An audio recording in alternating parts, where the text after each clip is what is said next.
Hello friends, मैं अंकित कुमार स्वागत करता हूं आपके अपने यूट्यूब चैनल कसुम्बिया स्टडी पॉइंट में। आज की क्लास में हम लेकर के आए हैं टॉप 10 मोस्ट इम्पोर्टेंट एमसीक्यू, जो कि अपकमिंग स्टाफ नर्स एग्जाम के लिए काफी महत्वपूर्ण रहने वाले हैं और बार बार रिपीट होते रहे हैं। उसी से रिलेटेड हम सेकंड क्लास लेकर के आए हैं और आगे हम कोशिश करेंगे आने वाली क्लास में कि ये संख्या 10 से बढ़ा करके 30 या 40 एमसीक्यू आपको एक क्लास में कराए जाए।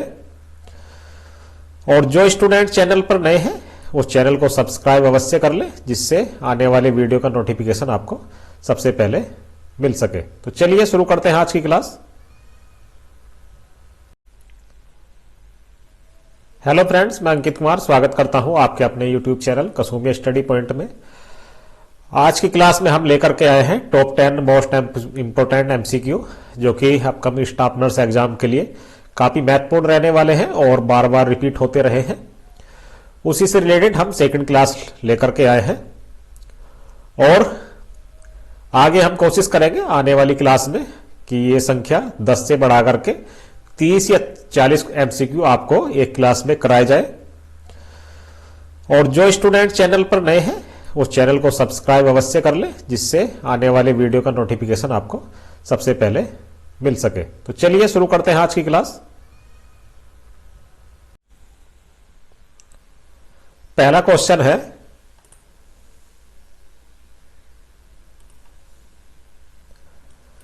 When is the best time to achieve pregnancy?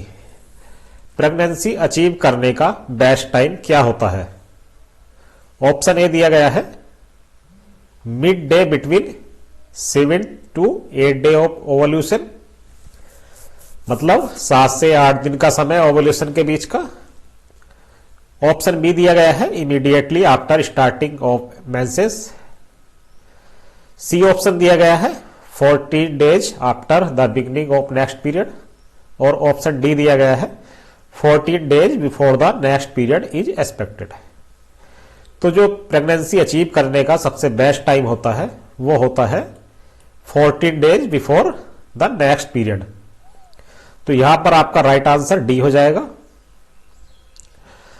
जब नेक्स्ट पीरियड का समय होता है उससे जो 14 दिन पहला समय होता है वो प्रेगनेंसी कंसीव करने का सबसे उपयुक्त समय होता है, सबसे बेस्ट टाइम होता है। यहां पे एक डायग्राम आपको स्क्रीन पे दिखाई भी दे रहा होगा। यहां नॉर्मली जो मेंस्ट्रुएशन साइकिल होती है वो 28 दिन की होती है और यहां पे पहले दिन से 7 दिन तक पीरियड शुरू होता है। तो 7वें दिन तक तो पीरियड रहेगा और 8वें दिन से 16वें दिन तक ये सबसे बेस्ट टाइम होता है प्रेगनेंसी कंसीव करने का। ये यहां से 8वें दिन से और 16वें दिन तक ये बेस्ट टाइम होता है। आगे बढ़ते हैं, अगला प्रश्न है, the female hormone secret from ovaries. Ovary, female ovary कौन सा हार्मोन सेक्रेट करती है वो इस क्वेश्चन में पूछा गया है। पहला ऑप्शन दिया गया है एफएसएच। एफएसएच का मतलब होता है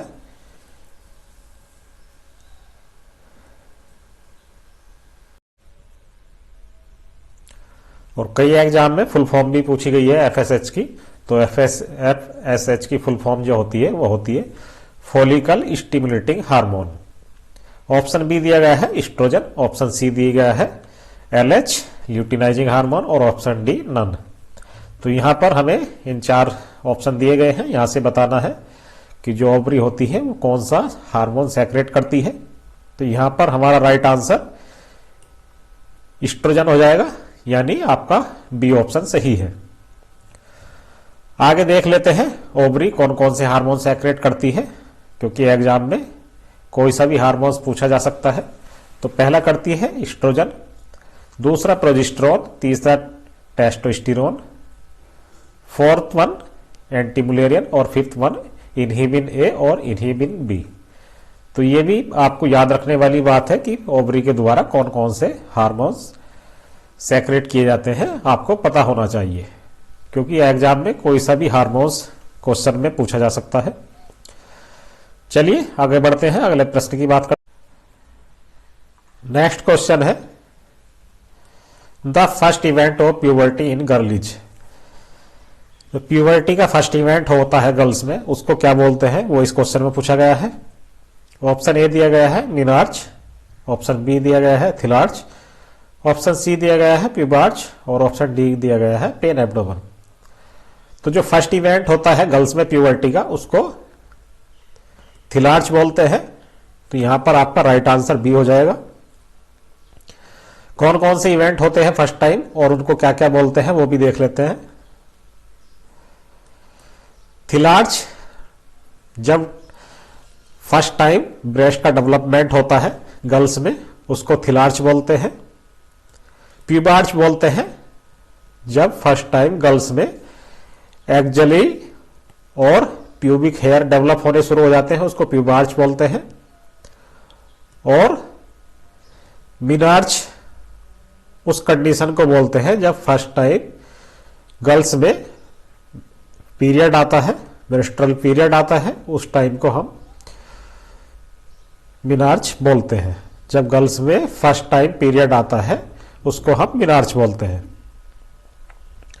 आगे बढ़ते हैं, नेक्स्ट क्वेश्चन है which of the following is the functional unit of breast. Breast की फंक्शनल यूनिट कौन सी होती है ये हमें बताना है। ऑप्शन ए दिया गया है एम्पुला, ऑप्शन बी दिया गया है मायोएपिथेलियल सेल्स, ऑप्शन सी दिया गया है एक्नी सेल्स और ऑप्शन डी है लैक्टिफिरस डक्ट। तो जो ब्रेस्ट की फंक्शनल यूनिट होती है वो होती है एक्नी सेल्स। यहां पर आपका राइट आंसर सी हो जाएगा। एक्नी सेल्स की अगर बात करें तो ब्रेस्ट में 12 से 20 लोब्स होते हैं, 12 to 20 लोब्स होते हैं ब्रेस्ट में, और एक लोब में 10 to 100 लोब्यूल्स होते हैं। और उन्हीं लोब्यूल से एल्वोलाई बनता है जिसमें लाइन होती है, जो किसकी बनी होती है, एक्नी सेल्स की, जो कि मिल्क सेक्रेट करती है, इसलिए उनको फंक्शनल यूनिट कहा जाता है। तो यहां पर आपका राइट आंसर एक्नी सेल है। जो ब्रेस्ट की फंक्शनल यूनिट होती है वो एक्नी सेल होती है। नेक्स्ट क्वेश्चन है the length of cervix. Cervix की लेंथ कितनी पूछी गई है, नॉर्मल लेंथ कितनी होती है सर्विक्स की। ऑप्शन ए दिया गया है 3.5 centimetre,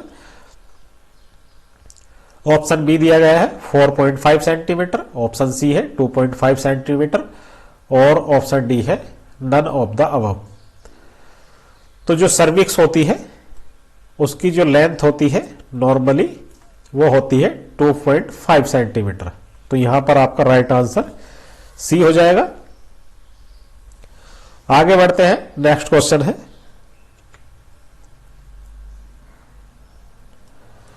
the diameter of fully mature ovum. Full mature ovum का डायामीटर पूछा गया है, कितना होता है।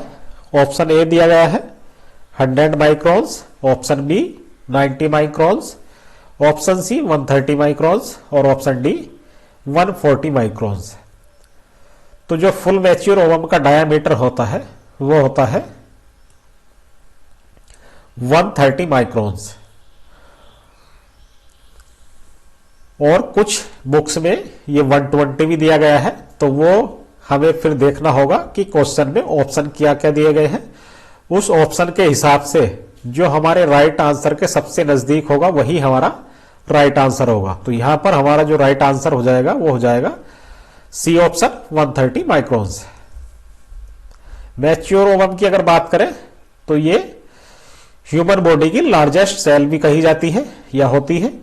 ये क्वेश्चन भी कई एग्जाम में पूछा गया है कि ह्यूमन बॉडी की लार्जेस्ट सेल कौन सी होती है, तो ये होती है ओवम। ओवम को ह्यूमन बॉडी की सबसे लार्जेस्ट सेल कहा जाता है।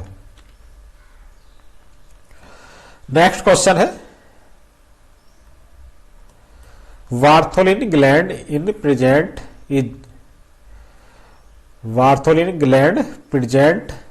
होती है, ये यहां पर पूछा गया है। और ये क्वेश्चन बहुत बार एग्जाम में रिपीट होता रहा है बार्थोलिन ग्लैंड से संबंधित, कि बार्थोलिन ग्लैंड कहां पर होती है। ऑप्शन ए दिया गया है वेजाइना, ऑप्शन बी दिया गया है यूट्रस, ऑप्शन सी दिया गया है ओवरीज, और ऑप्शन डी दिया गया है सर्विक्स। तो जो बार्थोलिन ग्लैंड होती है वो वेजाइना में होती है, तो यहां पर आपका राइट आंसर ए हो जाएगा। आगे बढ़ते हैं, नेक्स्ट क्वेश्चन है breast examination should be perform in a female patient. Breast examination कब परफॉर्म करना चाहिए, ये इस क्वेश्चन में पूछा है। ऑप्शन ए दिया गया है at the onset of menstruation, option B दिया गया है ड्यूरिंग ओवल्यूशन, ऑप्शन सी दिया गया है आफ्टर मेंस्ट्रुएशन, और ऑप्शन डी दिया गया है ड्यूरिंग मेंस्ट्रुएशन। तो जो सबसे बेस्ट टाइम होता है ब्रेस्ट एग्जामिनेशन का वो होता है आफ्टर मेंस्ट्रुएशन। तो यहां पर आपका राइट आंसर सी हो जाएगा। आगे बढ़ते हैं, अगला क्वेश्चन है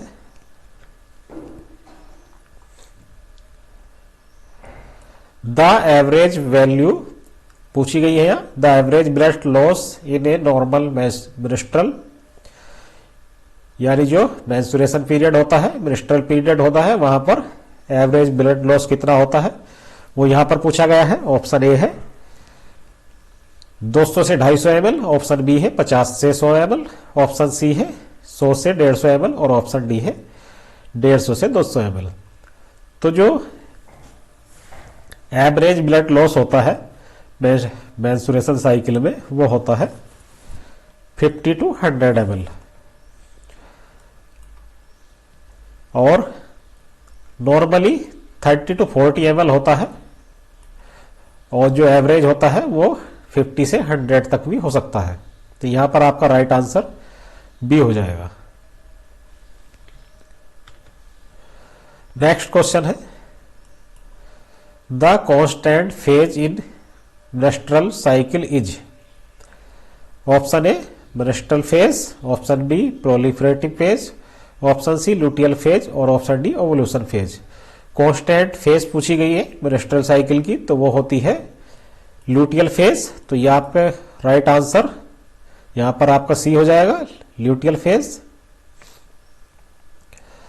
फॉलिकुलर फेज क्या होती है, फॉलिकुलर फेज में एग डेवलप होने लगता है। ओवुलेशन फेज में जो इंडोमेट्रियम होती है वो थिक हो जाती है, पतली हो जाती है। और लुटियल फेज में क्या होता है, जो हमारा एग होता है, यानी कि जो एग डेवलप होता है वो फिर ल्यूटियल फेज में जाकर के रिलीज हो जाता है। तो आज की क्लास में ये 10 क्वेश्चन थे हमारे, जो कि मोस्ट इंपोर्टेंट क्वेश्चन थे और बार बार एग्जाम में पूछे जाते रहे हैं। और नेक्स्ट क्लास से मैं कोशिश करूंगा जो प्रीवियस स्टाफ नर्स का क्वेश्चन पेपर हुआ था उस क्वेश्चन के अकॉर्डिंग जो क्वेश्चन उस एग्जाम में पूछे गए थे वो सॉल्व कराएंगे, उसके साथ साथ उससे रिलेटेड कुछ और क्वेश्चन सॉल्व कराएंगे। और कोशिश करेंगे जो नेक्स्ट क्लास हम लेकर के आएंगे उसमें 30 से 40 क्वेश्चन एक क्लास में कवर कर लिए जाए, क्योंकि एग्जाम का समय बहुत ज्यादा नहीं है। 12 तारीख लास्ट डेट है एप्लीकेशन फॉर्म फिल होने की, लेकिन जल्द ही एग्जाम डेट भी आ जाएगी। सो जरूरी है कि हम अपना सिलेबस एग्जाम से पहले पहले कवर कर लें। तो सभी दोस्तों से ये रिक्वेस्ट है कि इस वीडियो को ज्यादा से ज्यादा शेयर करें, ज्यादा से ज्यादा लाइक करें और चैनल को सब्सक्राइब करना ना भूलें। जय हिंद, जय भारत।